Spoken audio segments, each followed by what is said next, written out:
जय हिंद। मेरे प्यारे साथियों, आप सभी को मेरा बहुत बहुत नमस्कार। उम्मीद है कि आप सब बहुत ही बेहतर होंगे, जिंदाबाद, जबरदस्त होंगे और अपनी पढ़ाई बहुत अच्छे तरीके से कर रहे होंगे और इस सीरीज को भी फॉलो कर रहे होंगे। और अगर आप नए हैं तो इस चैनल को कर लें सब्सक्राइब और वीडियो को लाइक करके अपने दोस्तों में भी शेयर कर दें। साथियों, आज के इस सेशन में हम बहुत ही अच्छे तरीके से एक ऐसे क्वेश्चन को सॉल्व करने वाले हैं जो कि हमारे बोर्ड एग्जाम में 2 मार्क्स में पूछे जाते हैं और ये प्रत्येक वर्ष पूछे जा रहे हैं। तो मेरे प्यारे साथियों, ये 2 मार्क्स हमारे बोर्ड एग्जाम में हमारे लिए बहुत ही इंपॉर्टेंस रखता है। ठीक है, तो मेरे प्यारे साथियों, क्यों ना इस 2 मार्क्स को इस वीडियो में फिक्स कर लें। ठीक है, तो आज ही अपना 2 मार्क्स सुनिश्चित करें इस वीडियो से। तो आप जहां कहीं भी हैं, या तो इस वीडियो में मैं जो बताऊंगा उसे स्क्रीनशॉट लेकर के रख लीजिएगा और अपने कॉपी में नोट कर लीजिएगा। अगर आप पढ़ ही रहे हैं तो आप अपने कॉपी में जरूर नोट करें। ठीक है, तो मेरे प्यारे साथियों, बिना बात किए हुए चलते हैं इस सवाल को सॉल्व करने के लिए। ये सवाल यूक्लिड विभाजन प्रमेय पर आधारित है। मेरे प्यारे साथियों, अब हम चलते हैं इस वीडियो को शुरुआत करते हैं और इस क्वेश्चन को सॉल्व करते हैं। साथियों, हमारा क्वेश्चन है सबसे पहले कि 135 और 225 का HCF अर्थात 900 ज्ञात करने के लिए यूक्लिड विभाजन एल्गोरिथ्म का प्रयोग कीजिए। मैंने अगर आपको पढ़ाया होगा, ठीक है, सेशन अगर आपने हमारे द्वारा पढ़ाया हुआ देखा होगा तो हमने उसमें बताया होगा कि भाई साहब, प्रमेय, प्रमेयिका और जो है एल्गोरिथ्म, लेमा, ये सब एक ही चीजें हैं। ठीक है, ये सब एक ही चीजें हैं। तो आपको यूक्लिड विभाजन के बाद यहाँ पर लेमा भी दिख सकता है, एल्गोरिथ्म की जगह पर जो है आपको प्रमेय भी दिख सकता है, प्रमेयिका भी दिख सकता है। ठीक है, तो ये कुछ भी दिख सकता है। तो क्वेश्चन है हमारा ये। सबसे पहले मेरे प्यारे साथियों, कुछ चमका कंसेप्ट के तौर पर हम यूक्लिड विभाजन को समझ लेते हैं। मेरे प्यारे साथियों, अगर मैं आपको चमका कंसेप्ट में कुछ बता पाऊं तो यहां पर है हमारा चमका कंसेप्ट। और यार, चमका कंसेप्ट, चमका कॉन्सेप्ट, ठीक है, तो ये है हमारा चमका कंसेप्ट। चमका कंसेप्ट को बहुत अच्छे तरीके से समझिएगा। अगर आज से पहले अगर आपने यूक्लिड विभाजन नहीं पढ़ा है फिर भी आप सीख जाओगे बहुत अच्छे तरीके से और अपना 2 मार्क्स सुनिश्चित कर लोगे। ठीक है, तो मेरे प्यारे साथियों, सबसे पहले यूक्लिड विभाजन प्रमेय होता क्या है तो मैं बता दूं आपको कि सीधा सीधा आपको समझना है कि a बराबर बी क्यू प्लस आर को क्या कहते हैं, यूक्लिड विभाजन प्रमेय कहते हैं। a बराबर बी क्यू प्लस आर न याद रहे तो ए बच्चा क्यों रोए। ठीक है, ए बच्चा क्यों रहे रोए। ठीक है, तो ये भी हम समझा देंगे। ठीक है, तो मेरे प्यारे साथियों, यूक्लिड विभाजन प्रमेय किसको कहते हैं तो ए बराबर बी क्यू प्लस आर को ही यूक्लिड विभाजन प्रमेय कहते हैं, जहां पर ए बी और हमारा क्यू और आर होता है। तो इसको हम क्या क्या कहते हैं तो ए जो होता है, ए हमारा भाज्य होता है। ठीक है, और बी जो है हमारा भाजक होता है, क्यू भागफल होता है और आर जो है शेषफल होता है। मेरे प्यारे साथियों, इतना हम लिख करके नहीं बता रहे क्योंकि ये लिखने का समय नहीं है, यहाँ पर समझने का समय है। ठीक है, तो मेरे प्यारे साथियों, ये हम HCF जो निकालते हैं खास तौर पर ये यूक्लिड विभाजन प्रमेय से निकालते हैं इस चैप्टर में। और साथियों, मैं बता दूं कि यूक्लिड विभाजन का प्रयोग जो है हम केवल और केवल HCF को ज्ञात करने के लिए करते हैं। ठीक है, तो अगर आपको पूछा जाए कि यूक्लिड विभाजन प्रमेय का प्रयोग हम किस चीज को ज्ञात करने के लिए करते हैं तो मौसा को अर्थात HCF को। तो सबसे पहले हम जब भी HCF ज्ञात कर रहे होंगे अर्थात यूक्लिड विभाजन प्रमेय से, तो 2 धनात्मक पूर्णांक के बीच हम HCF ज्ञात करते हैं। अर्थात 2 धनात्मक पूर्णांक कोई भी हो सकता है, जैसे हम A और B को मानते हैं, 2 हमारे पास धनात्मक पूर्णांक है। ठीक है, ये 2 धनात्मक पूर्णांक है जिसका कि हम क्या निकालते हैं, HCF निकालते हैं। यहां पर हमारे पास क्या होगा तो हमेशा a जो है बड़ा होगा b से, हमेशा a बड़ा होगा b से, अर्थात a is divisible by b, अर्थात a जो है विभाजित होगा b से हमेशा। ठीक है, और ये जब a b से भाग दे रहा होगा तो जो हमारे पास यूक्लिड डिवीजन लेमा आएगा हमारे पास, तो वो क्या आएगा तो a बराबर बी क्यू प्लस आर। इसी को हम कह रहे थे a बच्चा क्यों रोए। ठीक है, इसी चीज को हम कह रहे थे। तो यहां पर मेरे प्यारे साथियों, जब हम सॉल्व कर रहे होंगे तो a हमेशा बड़ा होगा b से, हमारा लेमा जो होगा, एल्गोरिथ्म जो होगा वो कौन होगा, a बराबर बी क्यू प्लस आर। समझ रहे होंगे साथियों। यहां पर एक चीज और, जो हमारा r है, r, इस कंसेप्ट को जब समझना कि इस स्थिति में जो हमारा आर होगा, इस स्थिति में जो हमारा आर होगा, ये आर कैसा होगा? तो मेरे भाई ये इस स्थिति में आर जो है, आर या तो 0 से बड़ा होगा, या तो 0 होगा, या तो 0 से बड़ा होगा, या फिर 0 के बराबर होगा। और साथ ही आर क्या होगा? आर छोटा होगा बी से, आर छोटा होगा बी से। ये कंसेप्ट आप ध्यान में रखना, ठीक है। इस तरीके की चीजें होगी, ठीक है।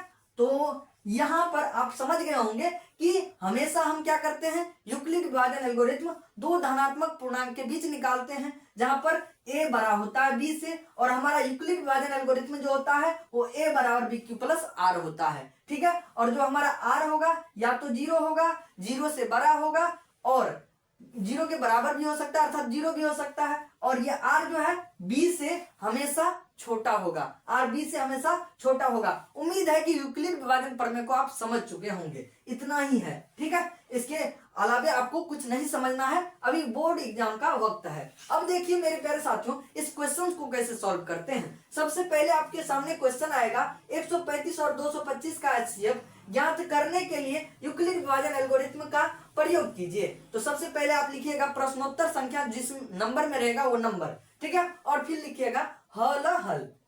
क्या लिखिएगा?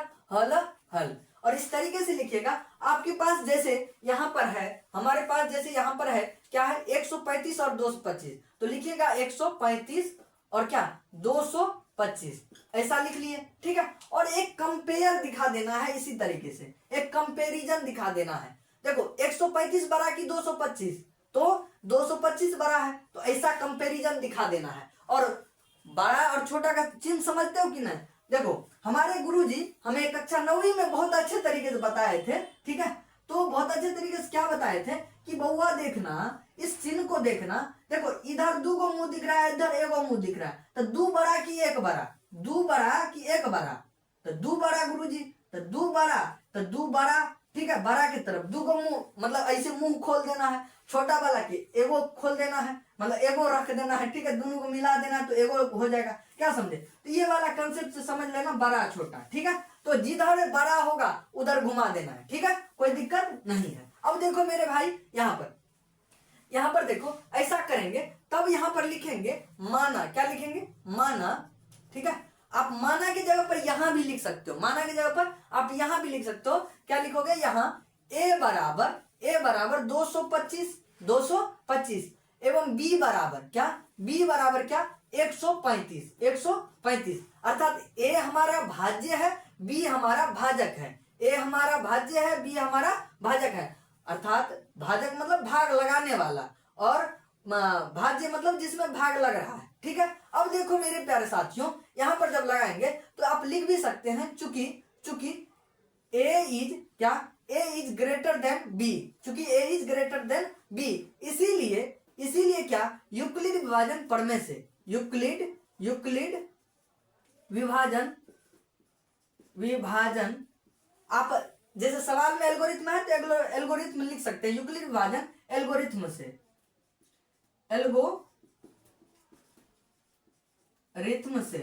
यूक्लिड विभाजन एल्गोरिथम से आप इस तरीके से स्टेप बाय स्टेप लिखोगे। अब देखो मेरे भाई, आप जब ऐसे लिख लिया, ठीक है, यूक्लिड विभाजन एल्गोरिथम से, तो यूक्लिड विभाजन एल्गोरिथम होता क्या है तो आपको हमने यहाँ पर बताया कि क्या होता है, ठीक है। तो यूक्लिड विभाजन एल्गोरिथम होता है मेरे भैया a बराबर बी क्यू प्लस आर। क्या होता है?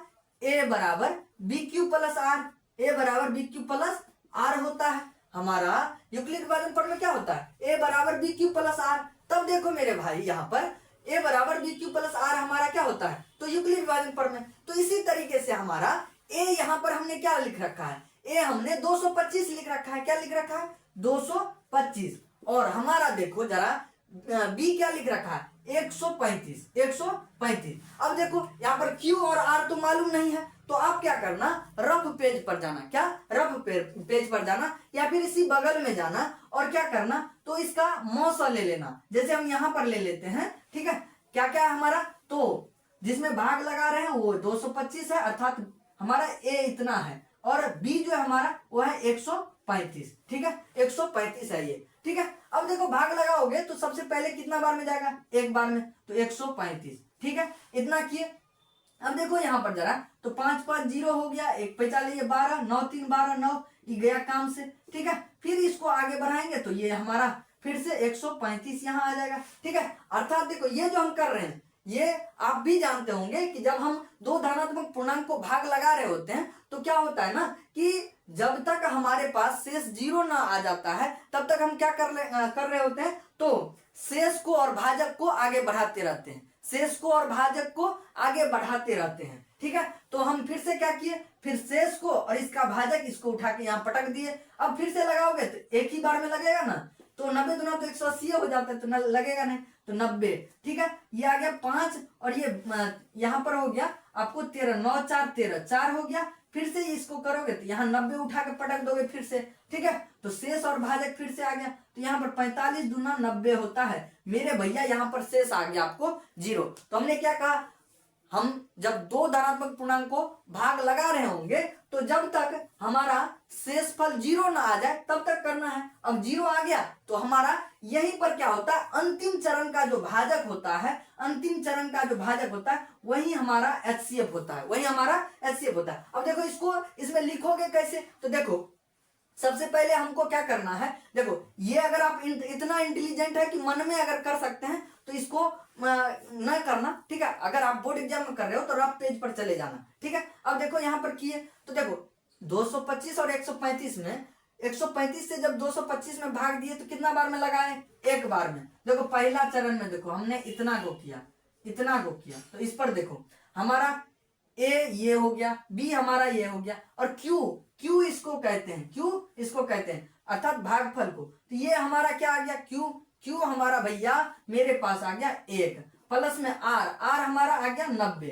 फिर से अब देखो जो हमारा ये होता है ना, तो हमारा 135 जो ये क्या कहते हैं भाजक जो होता है, भाजक हमारा ए बन जाता है। अगला चरण में हमारा भाजक ए बन जाएगा, अर्थात 135 हमारा फिर से ए बन जाएगा, और हमारा जो शेषफल होगा, शेषफल वो हमारा बी बन जाएगा, शेषफल हमारा क्या हो जाएगा, बी बन जाएगा, अर्थात 90 हो गया, ठीक है, बी हमारा। उसके बाद देखो फिर 90 से 135 में भाग लगाओगे तो कितना बार में लगा, एक बार में, तो क्यू हमारा ये हो गया, ठीक है। उसके बाद हमारे पास शेष कितना बचा, तो 45 बचा, तो 45। फिर से हमने क्या कहा, जब हम अगले चरण में फिर से बढ़ेंगे, जब हमारा 0 शेष नहीं आएगा तो हमारे पास क्या होगा, तो 90 हमारा अर्थात बी जो होगा वो ए बन जाएगा, अर्थात ये 90 हो जाएगा, और ये हमारे पास फिर 90 में फिर हमारा जो ये शेषफल होगा पुराना वो हमारा भाजक हो जाएगा, अर्थात बी यहाँ आ जाएगा, ठीक है, जो कि यहाँ पर स्टेप में भी आ रहा है, ठीक है। तो यहाँ पर आ रहा है, तो यहाँ पर देखो जब 45 से भागा दिए तो 2 बार में लगा,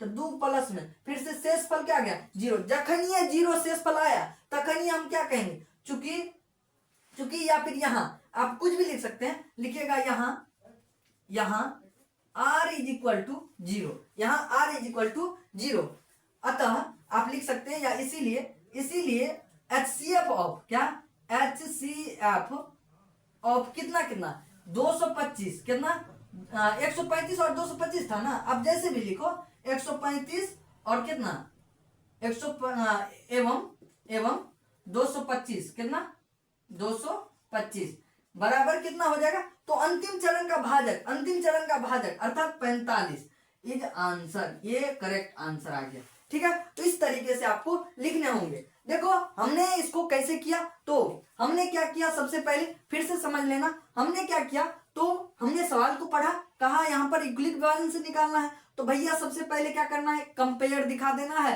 कि हमारा जो दिया हुआ है वो उसमें कौन बड़ा है, तो हमारा ये बड़ा था, ठीक है। तो हम एक माना लिख लिए कि माना ए इसको बी इसको हम मान लिए, ठीक है। आप अगर माना नहीं लिखोगे तो आप यहाँ लिख सकते हो, यहाँ ए बराबर ये, बी बराबर ये, ठीक है, कुछ भी लिख सकते हो। चूंकि अब ये क्यों किए, तो क्योंकि ए हमारा हमेशा बड़ा होता है बी के, इसीलिए यूक्लिड विभाजन पढ़ने से यूक्लिड विभाजन हमारा कहता है ए बराबर बी क्यू प्लस आर, तो हमने वैसा ही किया, ए के बराबर में जो है वो ए, उसके बाद बी से मतलब बी से ए में भाग लगाए तो हमारा भागफल 1 आया, ठीक है, और शेषफल इतना आया, फिर उस स्टेप को बढ़ाए। अब देखो जहां पर अंतिम चरण में हमारा 0 शेषफल आ जाता है, वो जिस अंतिम चरण में हमारा 0 शेषफल आता है उसी अंतिम चरण का जो हमारा भाजक होता है, अंतिम चरण का जो हमारा भाजक होता है, भाजक अंतिम चरण का भाजक, वही हमारा क्या होता है, मौसा होता है, अर्थात HCF होता है। तो मेरे प्यारे साथियों यहाँ पर हम लिख दिए, यहाँ R = 0 है, इसलिए क्या, इसलिए HCF ऑफ 135 एवं 225 कितना होगा, तो 45 होगा। ठीक है, इतना हो जाएगा। ठीक है, तो आपको इस तरीके से लिख देना है, या फिर इसीलिए नहीं लिखोगे तो अतः मौसो इतना इतना को कोष्ट में दीजिएगा, अर्थात मौसो इतना इतना का, या फिर इतना इतना का मौसो 45 है। ठीक है, इस तरीके से। लेकिन हम तो कहेंगे भैया इसी तरीके से लिख देना, और इस चीज को जो है आप जो है देखिए, ये जो है सेकेंड स्टेप में आया, फिर ये थर्ड स्टेप में आया, इस चीज को हम दिखाएं। ठीक है, बट इस चीज को आपको कचरा नहीं करना है। आप जो बोर्ड एग्जाम में कॉपी लिखोगे, आप बस इतने में ही लिखोगे, ये वाला पार्ट नहीं लिखोगे। तो हम उम्मीद करते हैं कि आप सब समझ गए होंगे। ठीक है, बहुत अच्छे तरीके से, और अपना 2 मार्क्स जो है फिक्स कर पाएंगे। तो उम्मीद करते हैं ये चीजें आपको समझ में आया होगा। ठीक है, तो ये वीडियो थोड़ा सा लंबा चल गया क्योंकि हमने इसमें कंसेप्ट भी बताया। तो आप जो है इस चीज को स्क्रीनशॉट ले लीजिए। ठीक है, और इसी तरीके से बोर्ड एग्जाम में आपको बना करके आने हैं। ठीक है, तो आप उम्मीद करते हैं कि ये स्क्रीनशॉट ले लिए होंगे। ठीक है, तो मेरे प्यारे साथियों, आपको और किस टॉपिक पर वीडियो चाहिए, और वैसे तो हम अपने तरफ से ला ही रहे हैं इस सीरीज में, एग्जाम बूस्टर सीरीज में। तो अगर आपने इस सीरीज को नहीं देखा है तो हमारे बैक टू बैक और भी वीडियोज आए हुए हैं, तो उन्हें भी जाकर के देख लें। मेरे प्यारे साथियों, मिलते हैं हम नेक्स्ट वीडियो में, तब तक के लिए बहुत बहुत धन्यवाद। हमें सुनने के लिए हृदय गहराई से भी प्रेम पूर्वक बहुत बहुत धन्यवाद। जय हिंद, वंदे मातरम।